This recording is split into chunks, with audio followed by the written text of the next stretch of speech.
Hello, everyone, and welcome back to another edition of the GSMC Fantasy Sports Podcast, brought to you, as always, by the GSMC Sports Network. My name, of course, is Christopher Shepard. Thank you guys for tuning in, and what a day it is. Happy Thursday, the official start of the NFL season. Hope you guys are tuning into tonight's game. I know why will. Should be very exciting. A rematch of the AFC Championship game between the Kansas City Chiefs and the Baltimore Ravens.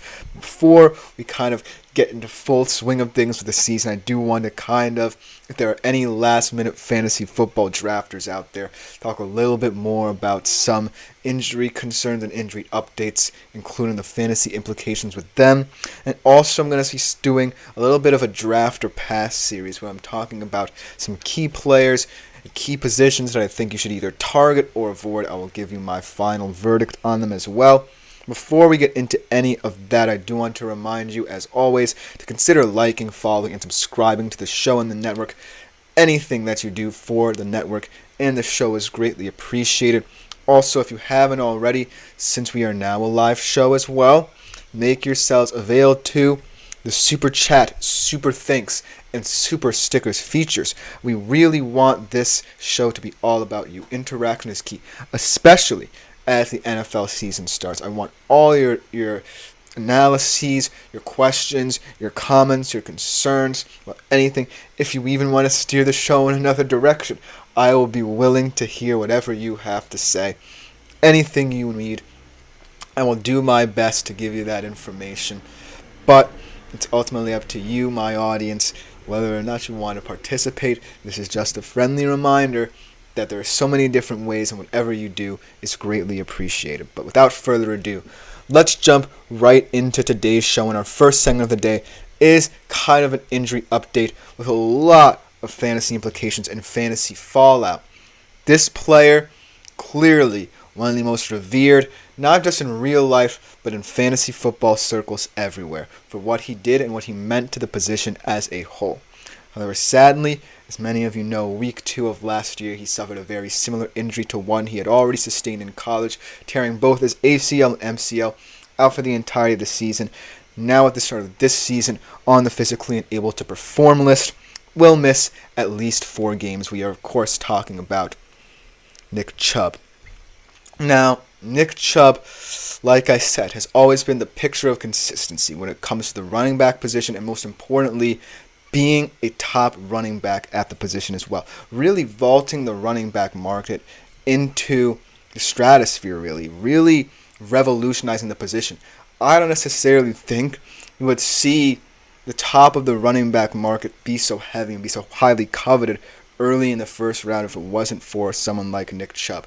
Because Nick Chubb really pushes the envelope in terms of how people draft, and as a result, it became a market that was highly coveted, and as a result, you're seeing more and more running backs taken in higher drafts. We're seeing, in fact, 2 in Christian McCaffrey and Breece Hall being talked about as the first or second overall draft picks. So that, however, kind of changed, because now Nick Chubb isn't there to really, kind of make fantasy drafts in a way exciting, because the excitement of having almost 3 solid running backs early in the first round kind of makes it difficult, kind of makes the fantasy football draft more of a mind game. And so the absence of Nick Chubb in the early rounds now certainly means that even though fantasy drafts may not seem quote-unquote exciting, they're more wide open than ever.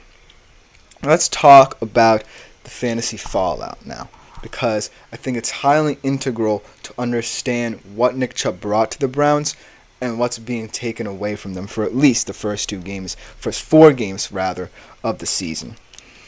Obviously, we won't see production in terms of fantasy like we did with him in 2021 and 2022 when he was the running back 5 and running back 10 respectively in those fantasy football seasons.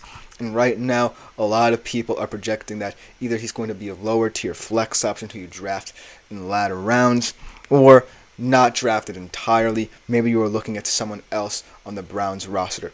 However, if you should, much unlike the Jonathan Brooks situation. There's a lot of value at the running back position for the Browns. However, there is a lot of pressure on this particular player to perform because, well, he might be the only healthy option the Browns will have for a long while, and that is, of course, Jerome Ford, entering his third year in the league.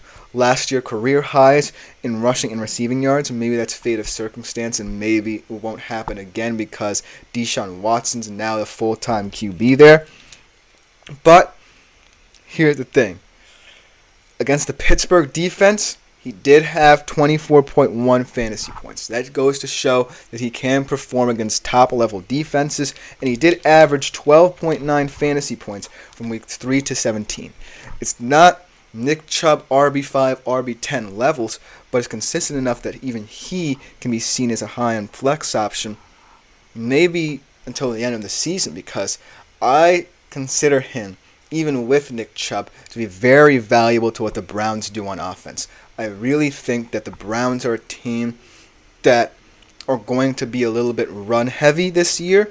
Not necessarily a knock on Deshaun Watson and what he might be able to do in this offense if allowed to get the best out of himself, but I think that for the most part, this Browns offense will contribute most of its success or attribute most of its success to the run game.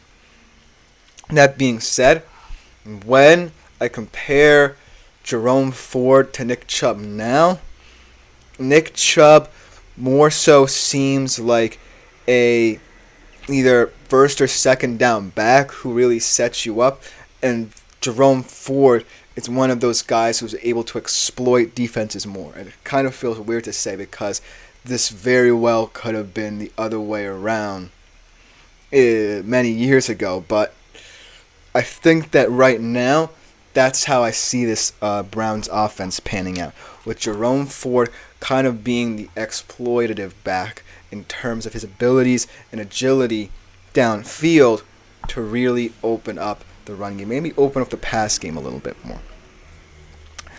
In other words, though, let's talk about another very injury-prone Browns running back in Dante Foreman. A lot has gone on with Dante Foreman for the Browns, especially in the offseason and in training camp. Harrowing neck injury in training camp. Kind of one of those injuries that you never want to see happen, especially in a training camp situation. And then, even though he was ready to play in a preseason game against the Seattle Seahawks, did suffer a rib injury as well, so he will also be out. So this is all Jerome Ford's backfield for the time being, which, in a way, is kind of a boon if you do decide to pick up Jerome Ford, whether it be through the draft, the latter stages of the draft, or through streaming on the waiver wire. But it's also kind of a negative because here's the thing I want to see out of the Browns the most on the offensive side of the football. I want to see Kevin Stefanski, and I've said this a lot on the show, go back to what he did best with Baker. Because that's the way that I see success, not just from tertiary players in this offense like a Jerome Ford, like maybe a Jerry Jeudy, like maybe a David Njoku sustaining his success that he found with Joe Flacco last year. That's the best way that I see forward, a path forward for the Cleveland Browns. Now, I'm not saying that if Deshaun Watson performs swimmingly, does so well, we forget about the trade that happened or circumstances surrounding the Browns offense and its deficiencies in his tenure, but it just brings more promise. That being said, if it becomes more like what we saw in Kevin Stefanski's first years in Cleveland, then I think there's going to be more opportunities for diverse target shares in this team. And I like Jerome Ford as a receiving back a lot. In the screen game last year, very, very effective, especially with Joe Flacco.